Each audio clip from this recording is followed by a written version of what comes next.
Fala galera, tudo bem? Estamos aqui no Papo de Sábado do Baseado em Fatos Criminais, o seu podcast de True Crime. Muito bom receber você aqui, eu, Rodrigo Vela Veiga, meu amigo Sandro Cel. A gente vai debater aqui aquele caso que foi julgado há poucos dias atrás de um sujeito que lá em Blumenau matou 4 crianças e feriu outras 5 num ataque a uma creche.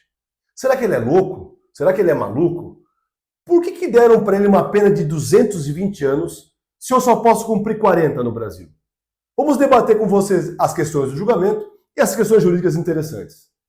Oi pessoal, isso é muito bom estar aqui no Baseado em Fatos Criminais. Então, no sábado um papo mais informal, como tem que ser, mas refletindo um caso muito sério, talvez um dos casos mais tristes de Santa Catarina, porque eram crianças entre 3, 5, 6 anos, numa creche, num local de proteção, que de repente são atacadas por um sujeito de machado. Então, agora que ele foi julgado, que ele pegou esses 220 anos, nós viemos aqui trazer alguns pontos que às vezes no debate, na imprensa, não ficam muito claros.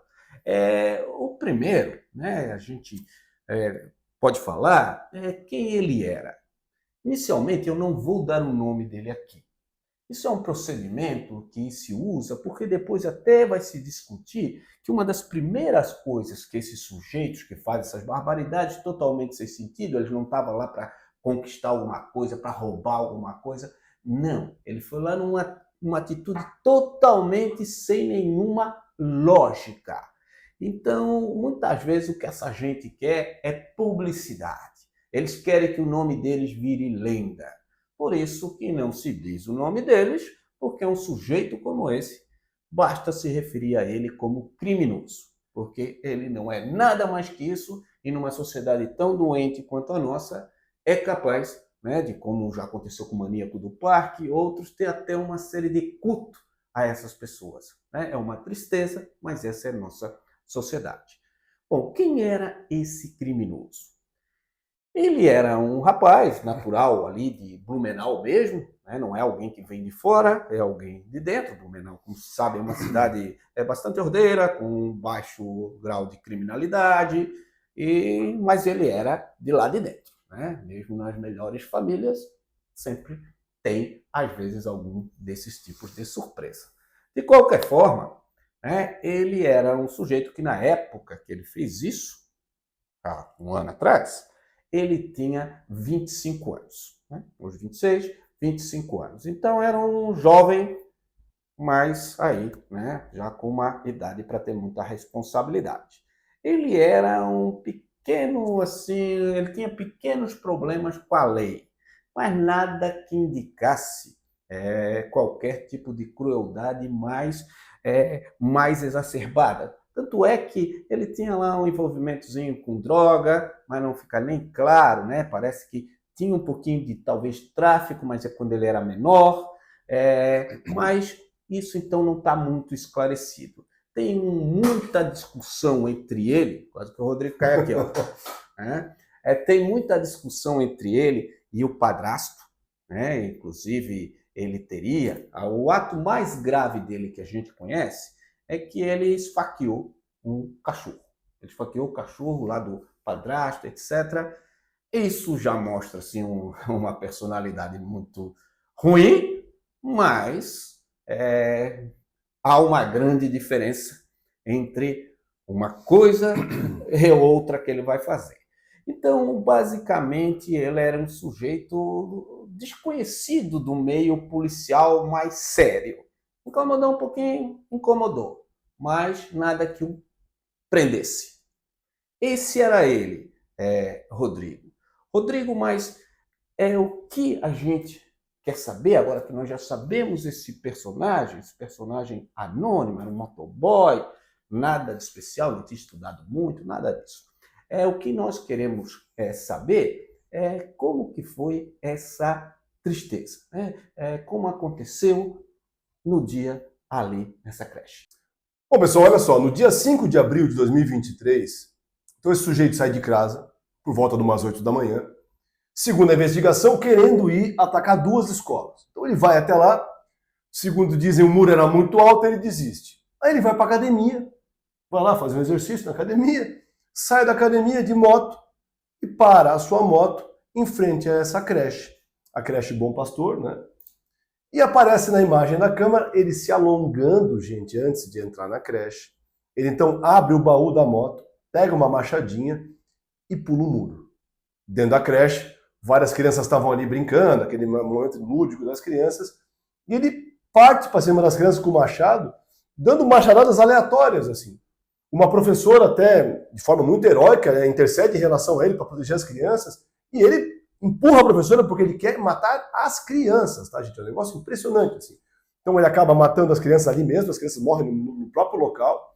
Ele então, depois desse entreveiro com a professora, ele pula o muro de volta, e aí, não é que ele foge assim, sai fugindo, não, ele sobe na moto, vai até um posto de gasolina, toma um café, compra um cigarro, e depois ele vai até a polícia militar e se entrega. Gente, foi tão rápido entre o ato que ele fez e essa entrega dele, que a polícia não entendeu o que ele estava fazendo ali, porque parecia mentira, parecia que era uma piada, parecia, sabe, ninguém podia acreditar no negócio daquele. Aí começaram a chegar informações da polícia, olha, aconteceu, aí prenderam efetivamente o sujeito. Então é uma coisa absolutamente incompreensível, né, o que aconteceu ali. É claro que depois dessa barbaridade toda que o Rodrigo acabou de falar, fica a primeira pergunta por que ele fez isso? Tudo indica que ele fez isso pela notoriedade, porque ele queria aparecer. Não era, veja, ele não tinha nenhum vínculo com a escola, ele nunca estudou ali, ele não veio com a história, sofri bullying. Ele não era alguém que de forma torta queria se acertar com aquele pessoal ali. Não tinha briga com os pais, não tinha nada. Foi escolhido aleatoriamente. E ele chega a dizer que se ele se arrepende de alguma coisa, de não ter matado mais crianças. Tudo isso, veja, ele sai dali, como você falou, ele vai, ao invés de fugir, como a gente espera, ele vai tomar um cafezinho, ele vai tomar uma água. Aparentemente, esse sujeito, ele quer fazer. Tudo isso parece muito um teatro, porque ele queria ficar uma lenda. Olha só, o sujeito com um machado degolou crianças, atacou todo mundo e foi beber um café. E foi tomar uma água e depois, tranquilamente, sem fugir, ele vai se entregar. Vai se entregar também para não ser morto na rua. Mas aquilo é tudo um ato que você vê encenado. Como é que uma pessoa que vai fazer uma coisa dessa, em geral a gente pensa determinado um ato de descontrole, ou então uma vontade muito fixa naquilo? Sim. Não, mas ele vai, aqui o muro é muito alto, eu vou lá para a academia pagar a mensalidade e depois vou na outra. E além, então fica bastante claro que esse era o motivo, embora ele alegue outro, que ele tinha uma briga com o policial, que o policial desafiou ele a fazer isso, porque ele queria botar todo mundo aí no rolo, ao que parece. Bom, além disso, teve uma tragédia a mais, né? Se é que pode ter mais tragédia, né? Além de todas aquelas crianças e do impacto sobre as outras crianças, do impacto sobre os professores, as professoras, uma dessas professoras, no outro dia, teve um infarto. Provavelmente, né, facilitado pelo estresse, que, meu Deus, né? Então, é mais uma coisa, isso inclusive, depois nós vamos falar, isso também pode ser levado em consideração na pena. Não é que ele vai ser considerado como se ele tivesse matado ela, mas essa é uma consequência do crime dele. Rodrigo, mais alguma coisa sobre as consequências aí? Tem uma coisa também que é muito trágica, Sandro, que as 4 crianças que morreram eram filhas únicas. Ou seja, os pais perderam o único filho que eles tinham. Então consegue ser mais trágico ainda a questão, né? Sim, porque a gente é assim, né? A gente tem filhos, né? E nós somos animais também, né? Temos a nossa prole. Quando a gente acontecesse uma tragédia dessa, talvez a gente se apegasse mais no outro para ter uma força, né, para tentar levantar. Nada substitui nada, nenhum filho substitui o outro, mas você ainda teria alguém para lhe abraçar. Não ficava um quarto de criança sem sentido, não ficavam os brinquedos sem sentido, mas esses pais, né, tiveram isso também. né? Se tivesse irmãos ou não tivesse irmãos, o impacto era muito grande. O impacto não é só nos pais, é nos avós, no coisa, etc. Na família inteira. Né? É em todos nós, né? Então, a partir daí, é claro, ele vai preso, uma prisão fácil porque ele próprio se entrega, né? E fica preso, não tem outro jeito, né? Muitas vezes, a pessoa só vai presa depois de trânsito em julgado. Se você já vê que isso é uma bobagem. A pessoa fica presa enquanto é necessário ela ficar presa, mesmo que ainda não tenha julgamento. Então, ele é marcado o julgamento, um dos julgamentos mais rápidos que eu conheço, um ano, veja, foi no ano passado, hoje já está concluído o julgamento, e isso ainda porque teve 2 pedidos antes da defesa. Meu último ponto aqui sobre a defesa, vejam, quem é que fez a defesa dele? Os advogados privados não se apresentaram para fazer, nós também não tínhamos interesse. Agora, se fosse só eu ou só o Rodrigo que tivéssemos de advogado, nós teríamos que defendê-lo. Porque isso é um dever da nossa profissão, poderíamos ser convocados a defender se nós fôssemos o único advogado. Sabe por quê? Porque senão ele não podia ser condenado. Porque uma pessoa só pode ser condenada se tiver defesa. Se não, vira uma execução igual no tráfico. Exatamente. O fato dele ter um defensor livra todo mundo de dizer por que não deixaram ele contar? Talvez tivesse alguém que estão protegendo, etc.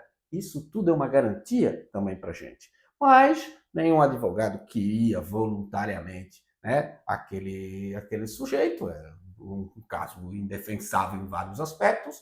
E por isso esse ônus ficou com a Defensoria Pública do Estado, e também eu garanto que não era o caso que eles queriam, né? O trabalho deles é bem outro, né? De fiscalizar a lei, né? De tentar trabalhar para aquilo que a sociedade quer, né? E aqui era algo que eles faziam parte, mas mesmo assim fizeram o seu bom trabalho e foram lá representar esse sujeito, né? Bom, para se chegar ao júri, essa defesa pediu alguma coisa? Porque é difícil, hein? Sandra, a defesa pediu 2 coisas. A primeira coisa que a defesa pede, e eu também pediria, tu também pediria, é o chamado desaforamento. O que é isso? Como no júri quem julga a pessoa não é o juiz, e sim o pessoal da comunidade, os jurados, qual é a ideia? É óbvio que naquela comunidade de Blumenau, esse fato é muito chocante. Se para nós que não estamos lá já imagina para quem convive na comunidade. Então, justamente por o fato lá ser muito chocante, qual é a ideia? Eu vou tirar o julgamento de Blumenau e vou voltar para uma outra cidade mais próxima ou na capital para evitar o quê? Que o julgado tenha esse impacto tão grande social. Isso foi pedido ao Tribunal de Justiça e o Tribunal negou. Negou dizendo o seguinte, que o fato é notório, todo mundo ficou sabendo por todos os meios de comunicação e, portanto, não interessa a mudança de local, não teria qualquer efeito. Eu discordo um pouco dessa interpretação, porque é diferente, gente. Quem viu isso à distância, quem está na comunidade, são impactos diferentes. Então, certamente, um jurado daquela comunidade teria uma tendência maior de condenar o sujeito que o outro de outra comunidade. Mas, repito, não deu certo o desaforamento e aí, claro, o julgamento foi em Blumenau. Há um outro pedido que a defesa faz, que é o chamado incidente de insanidade mental. A defesa pensou, bom, esse cara não é normal. E aí, Sandro, como é que foi isso? Olha, eu acho que isso todos queriam saber, né? Se ele de fato... Porque uma pessoa dessa tem que ter algum problema. Né? Nós um pouco nós resistimos a pensar que é uma pessoa igual a nós que um dia pensa de alguma forma de fazer isso. Então, foi pedido esse incidente de insanidade mental, que para alguém ser julgado criminalmente, ele precisa ter capacidade, que se chama de imputabilidade, capacidade de responder pelos seus atos. Ou seja, é preciso verificar se ele não tem nenhuma doença que naquele momento lá que ele faz as coisas, o impedia de compreender aquilo que ele estava fazendo. Eu pensava, às vezes você tem surtos esquizofrênicos, por exemplo, que o sujeito ataca alguém pensando que é um monstro que veio de outro lado, pensando que é um extraterrestre. Existe, mas esse não era o caso. Ficou descartado, ele matou crianças querendo matar crianças. O segundo era se ele não tinha alguma doença que desse tal impulso nele que ele não conseguisse se controlar, como quando as pessoas têm um vício. que é a incapacidade, né, de se adequar ali mentalmente à conduta que o direito espera. Isso também ele tinha plena capacidade, tanto é que momentos antes ele tinha desistido porque o muro era muito alto, então não é um comportamento de quem está fora de si. É necessário esclarecer que esse incidente que a Defensoria pede, esse incidente não é necessariamente uma estratégia defensiva, ele é para estabelecer uma verdade. Porque se ele fosse doente, ele teria que ficar também restrito aí a uma internação no manicômio judiciário ou num tratamento psiquiátrico que poderia durar também pela vida inteira. Mais tempo até que a prisão, efetivamente. Poderia até durar mais tempo que a prisão, porque ele só poderia sair quando ele ficasse bom, etc. Mas é claro, né? Não tinha nada ali de doente mental. O que eles alegaram é que não era uma doença mental. Ele tinha aquele transtorno de personalidade antissocial.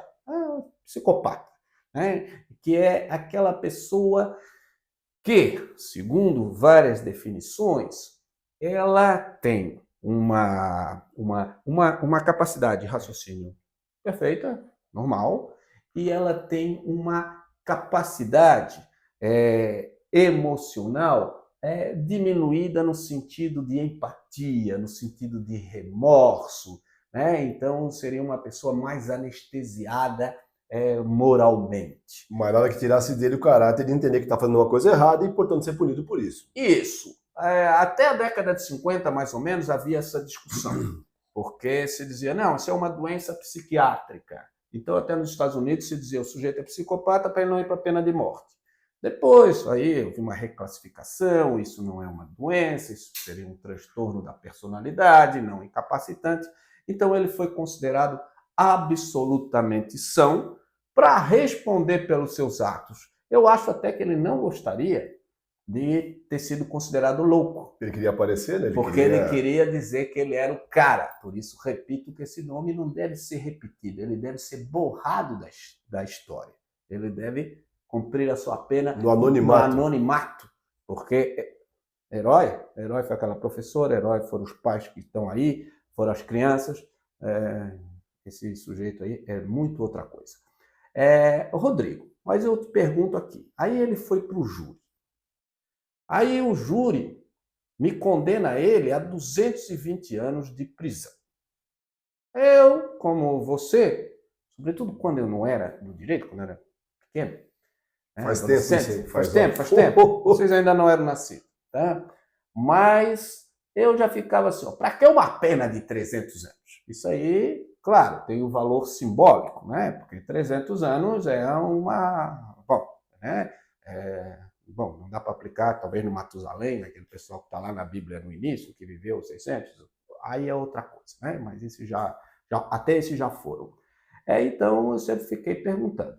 Uma das justificativas seria o valor simbólico, né? Nós botamos 220, é uma espécie de pena de morte, mas como no Brasil não tem pena de morte, é só 40 anos, então esse seria uma questão que eu quero perguntar. Mas antes, eu quero dizer pelo que ele foi condenado, por quais crimes.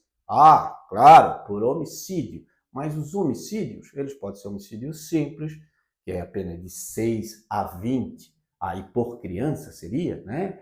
Ou qualificado, que é de 12 a 30, aí também por cada vítima que ele fez. 4 mortos e 5 tentativas. Esse homicídio dele foi mais grave porque tinha qualificadoras.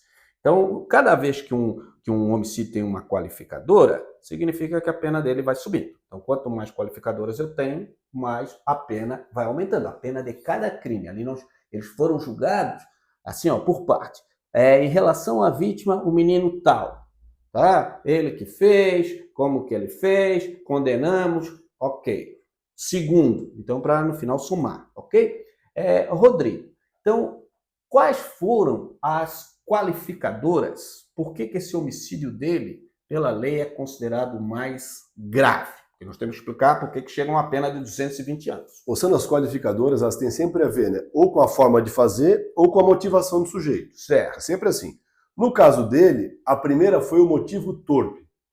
né? A primeira qualificadora foi essa, porque ele queria, como a motivação dele era querer aparecer, era querer ser um herói, era querer ser um sujeito assim, é por isso que a motivação dele é considerada torpe, qualificando o crime assim, né, nessa característica. A gente usa o torpe, às vezes para homicídio mercenário, mas usamos também para quando a ação é repugnante além da conta.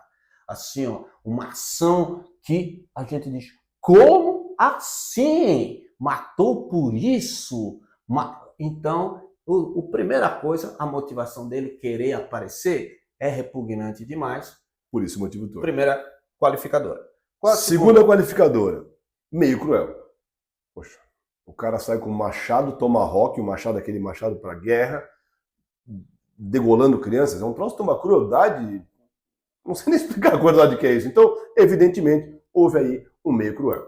Sim, houve. Bom, às vezes eu penso até que deve ter sido fofoca, não quero nem enfatizar muito isso, mas dizem que num dos recursos a defesa tentou dizer que o meio não era cruel, porque a morte foi imediata, mas data vênia, se tem um de manual de meio cruel, é esse aqui. Mas não sei se foi assim que foi pedido, tá? Vou deixar isso em suspenso. Então, o segundo meio cruel. Ou seja, a terceira qualificadora tem a ver com o recurso que impossibilita a defesa da vítima. Ele chega de surpresa no meio do pátio, que elas estão brincando, então elas são tomadas de surpresa, o que dificulta a defesa, e ele está com um machado na mão. Então, o machado, uma criança contra o machado, não há como se defender. Portanto, sem dúvida, há o recurso que possibilita a defesa da vítima. Exato. E nós temos, então, mais uma qualificadora que é um pouco associada a essa, né, Rodrigo? Sim. Que a lei já destacou, mas é um pouco associada, que é o que você já falou. Sim, que é a questão de que ele atacou crianças menores de 14 anos. E aí a lei também qualifica no caso. Então são 4 qualificadoras nesse crime, o que leva a pena a ser aumentada. E nas tentativas também tem essa, naquelas 5 que foi tentativa, também tem essas qualificadoras, só que como é tentativa no final se diminui um pouco a pena de cada tentativa, porque a pessoa não morreu. Mas de qualquer forma, então a pena dele, como ele foi condenado por tudo isso, a pena dele foi uma soma, então, de 4 homicídios com 4 qualificadoras, que nós acabamos de dizer aqui, e mais 5 tentativas com 4 qualificadoras, diminuídas por causa da tentativa. Diminuído um pouco por causa da tentativa, mas somando, isso vai a 220 anos. Essa conta, eu até me lembro que eu fiz com os alunos, até já imaginava que seriam essas qualificadoras, e a nossa conta não deu muito diferente disso, então eu acredito até que o juiz fundamentou parecido, porque não tem a fundamentação, é ser mais de júri, né? Uhum. Então eu acredito que se entendeu parecido até com o que nós entendemos. Então, essa pena não foi aquelas que é um absurdo para o nosso sistema. Veja, não teria diferença prática em ser 220 ou 450, tá? Prática nenhuma. Só que o direito, né, ele não pode funcionar assim, ó, lá vão ter. Então, tem que ter fundamentação e ali 220 é uma pena que está dentro daquilo que a pena calculada com razoabilidade, ou seja, sem sacanear porque o sujeito é assim e sem beneficiar, é uma quantidade assim que não chama atenção pelo que ele fez. Quando a gente fala isso aí, é bom deixar bem claro isso aí, não é que a gente acha que a pena é menor, ou que a pena é grande ou pequena, não é isso. É que tem critérios da lei. A lei estipula critérios e nós estamos falando o quê? Que realmente o juiz aparentemente seguiu os critérios da lei para dosar essa pena. Essa é a ideia. Exatamente. O que nós estamos dizendo que não faz muita diferença é porque, como nós já falamos, o máximo desde 2020, ele já faz o crime em 2020, antes era o máximo que você podia ficar preso, era 30, a partir do ano dele aqui, ó, passou a ser 40 anos. Então, mas aí vem a minha pergunta, que eu já fiz para você no início. Se ele só pôde ficar 40 anos, que palhaçada, como diria minha tia, que palhaçada é essa de anunciar para a população que ele vai ficar 220 anos, porque com 65 ele tinha 25, com 65 ele vai sair. Então, para que botar 220 se a verdade é 40? Por que, Rodrigo? O motivo de se botar essa pena tão grande, né, dentro do critério legal, é que no Brasil existe a progressão de regime. Então, tu começa a pena num regime fechado, onde tu não pode sair de maneira nenhuma. para o semiaberto e depois para o aberto. E o cálculo da progressão de regime leva em consideração o total da pena. Não os 40 anos. Não os 40 anos, ou seja, os 220. Portanto, no caso dele, para que ele possa progredir do fechado para o semiaberto, tem que cumprir metade da pena. Quanto é metade de 220? 110. Portanto, ele passará 40 anos em regime fechado. É por isso que dá a pena mais alta. Essa é a ideia. Então, é isso, tem bastante diferença. Agora, por que nós dissemos que não teria diferença entre 220 ou 480? Porque ele já teria, não progrediria também e ficava aí saindo aos 40 anos. Agora, é claro, esses 40 anos que ele passa lá, né, e eu não gosto de dizer, esse é o merecido, não é o merecido, para as pessoas que perderam o filho, não tem pena que baste. Afinal de contas, às vezes a pessoa, se tivesse pena de morte, também não resolveria. Porque até esse sujeito pode ser morto. Agora, isso não devolve meu filho. Então, o sofrimento, aquilo que ele fez, é impagável. Quando as pessoas dizem assim, ele já pagou pelo crime. Não, senhor. Ele já pagou juridicamente pelo crime, porque esse crime mesmo ninguém paga. Talvez pague em outro plano, mas aí não é onde nós atuamos, né? Por enquanto, quem sabe um dia a gente evolua mais e fica uma pessoa tão evoluída que talvez possamos trabalhar para um patrão aí mais afetuoso. Então, veja o seguinte. Então, nós temos essa questão. Mas, além disso, ele está lá no presídio, é claro, isolado, porque os presos já tentaram matar ele. Aí alguns dizem a justiça dos presos. Também não é a justiça dos presos, porque aqueles lá também não são jeito para aplicar justiça. É vingança, é vontade de lacrar também. Porque quem aplica justiça não são eles. Ali está cheio ali que como eles infernizaram a vida das mães, dos pais, dos filhos, e agora vem para cá querer dizer, nós vamos fazer justiça. Não, não vamos fazer justiça. Vamos fazer vingança e quem determina isso é a sociedade. Então, ele está lá isolado, né? Infelizmente, dizem que ele ainda se acha, né? Então, agora vejam, é de fato um sujeito que não pode ficar perto da gente. Um último ponto, antes de terminar, é que muita gente diz, mas por que a escola não tinha um muro super alto? Veja, depois de acontecer, todo mundo diz por que não tinha um muro de 10 metros. Mas... Tá cheio de técnico de jogo terminado, assim, cheio. Exato, é porque isso seria impraticável se em todo lugar que eu fosse entrar tivesse 500 senhas. Porque isso não é o que acontece. Veja, nós estamos contando aqui, felizmente, como um caso excepcional. A escola não vai se comportar igual entrar num presídio. E se o sujeito quer mesmo entrar, não vai ser um muro mais alto. Se só tivesse essa escola, ele teria botado uma escada, teria pulado, porque já era algo bem planejado. Então, é claro que tem que ter regras de segurança, até mudou um pouco as regras, né? A polícia ficou mais presente, a lei na escola de Santa Catarina. Tudo isso é importantíssimo.